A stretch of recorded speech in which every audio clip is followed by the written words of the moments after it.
ఊరికే మనం వచ్చాం, నడుస్తున్నాం, దేవుని దండం పెట్టుకున్నాం, వెళ్ళిపోతున్నాం, కోరికలు కోరుతున్నాం, ఆయన తీరుస్తున్నాడు, మళ్ళీ ప్రదక్షిణాలు చేస్తున్నాం, ముడుపులు కడుతున్నాం. ఇదంతా బాగానే ఉంది ఒకవైపు.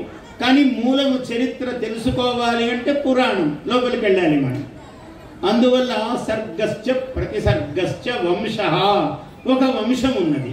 అయా సూర్య వంశం ఉన్నది, చంద్ర వంశం ఉన్నది, రాఘవుడు రామచంద్రుడి వంశం ఉన్నది. ఈయన సూర్యుడికి సంబంధించిన సంతానములోని వాడు. సూర్యుడికి ముని ముని ముని ముని ముని ముని ముని ముని మనవడు రామచంద్రుడు.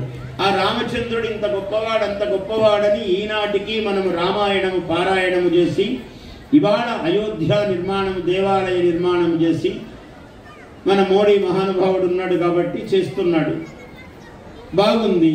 అయితే ఇక్కడ మనకు భద్రాచలము, ఇక్కడ యాదగిరి గుట్ట, ఇటువంటి భవ్యమైన క్షేత్రాలు ఉన్నాయి. వీటిని మనము పోషించుకుంటూ నడుస్తూ ముందుకు పోతూ ఉన్నాం.